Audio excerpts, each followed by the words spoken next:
Hey, today we're doing a tutorial for this unique looking mug rack that's getting great sales on Etsy. And you'll learn a little technique to cross-halve. If you don't know what that is, I'll show you in the video. Let's get into it.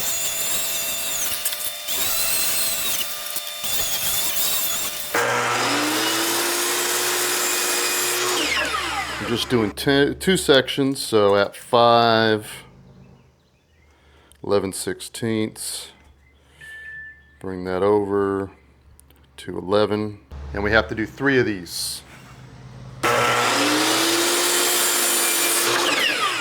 All right, I cut the second board, 2 at 22 1/8 to match our inside board. And we'll cut our outside boards here, which will be 12 1/16. I'm telling you, these 11/16" boards are messing everything up.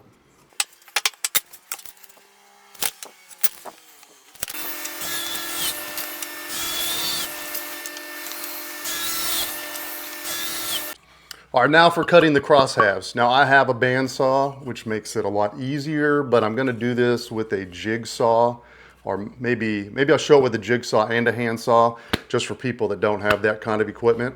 But of course, if you have a bandsaw, it makes it a lot easier. So first thing we need to do is measure down halfway and make that mark.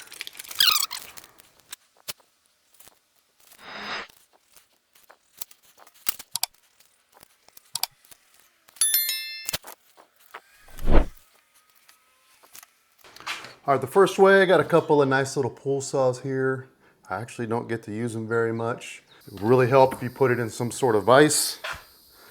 I don't have this locked in, but hopefully that won't matter.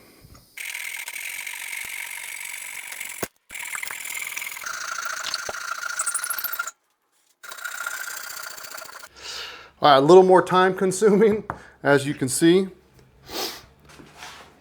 And then if you have a nice chisel, trying to get it at the same length as this, the same width. I don't have one at that width, so I'm just gonna have to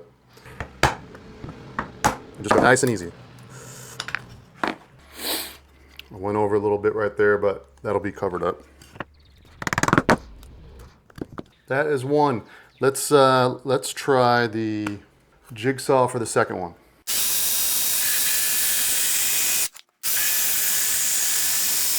So I cut 1 and 1, and then I'll come in at an angle to take this piece off.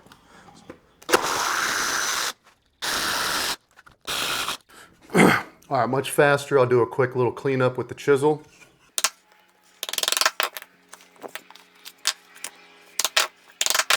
Okay, so much faster.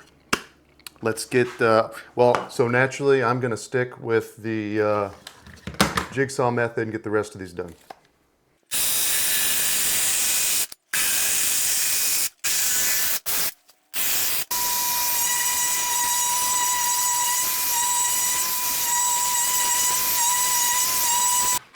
All right, we're all sanded up here. I'm actually going to stain the individual pieces on one side. Well, for the inside parts, I'm gonna do all of it, and then I'm gonna leave the outsides done because I'm gonna assemble it with brad nails. I'm gonna need to put some putty in, sand it down.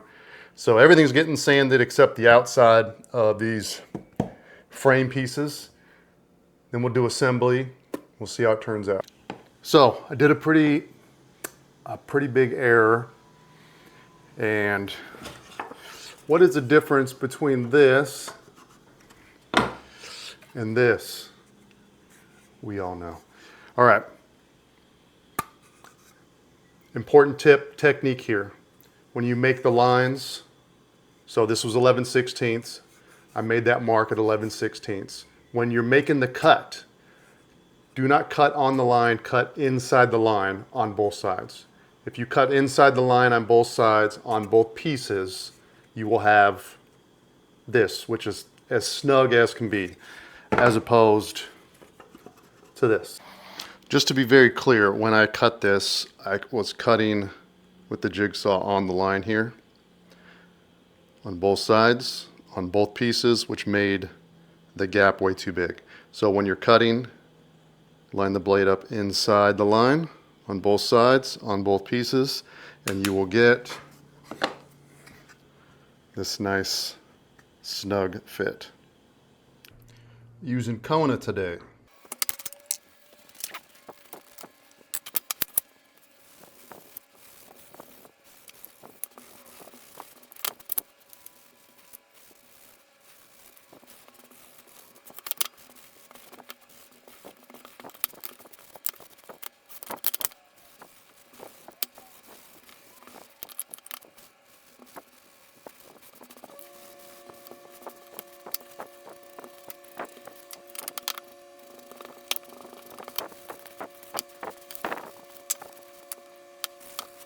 All right, glue and brad nails are the weapons of the day. We are going to assemble the outside work away. Remember, I didn't stain this because I'll be using the brads and then I'll need to fill them in with wood putty and then sand it and stain it. So we'll start doing the frame and then we'll put these internal, I don't know, I'm gonna call them ribs or something.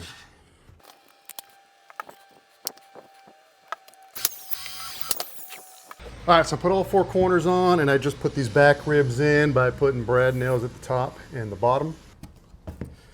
And if you do it right, you should have to hammer it in a little bit. So, great sign. Okay.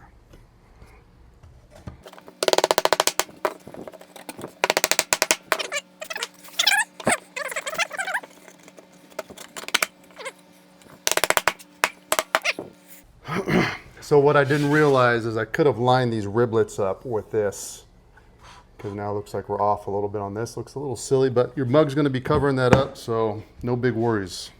Just going to pop a couple of brads in on each side.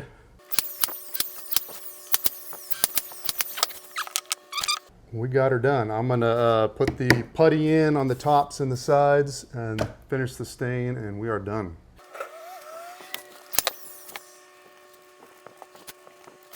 All right, we are all done, all stained up. I think the look here is like a you know, a crate style box, and you put some things in it, and then it, you know, hold your coffee mugs in there up on the wall. Looks good. Looks nice. Looks a little rustic, I guess you'd say. And rustic and farmhouse are two things that seem to always sell. Now let's go over and look at some numbers. All right, here we are. Looking at 1,500 sales. And as you can see, the larger or the more cubbies that you have for this one, the price goes up to, if you go 6 wide by 6 high, $279. You could probably effectively do that for $40 worth of wood, making something that large. This is a second listing from the same seller, over 1,000 sales for this one. And again, depending on the size, goes depending on the price. So the one I made today, what was that? 2 high by 4, $109 for 8 mugs. And just about $15 in wood for that. Plus, very important, they charge $34 in shipping. It will not cost you $34 to ship that. So they're probably making, I would say, at least another 15 bucks off that. I mean, that's included in the price. I mean, that's not included in the price, so you're paying that separate. So here's another one. Pretty neat. They don't complete these little cubbies here. Leave an opening there. It looks unique. Another one where it's varied. This one using the same technique, but doing it in this different pattern. This is really cool looking. I like this. And they've sold 331 of these in a couple of years, in 3 years. So about 100 a year. That's pretty good. Pretty good for one product. It's very good for one product. Thank you for watching this video. Please like and subscribe. Now get out there, build something, and maybe make some money. See you on the next one.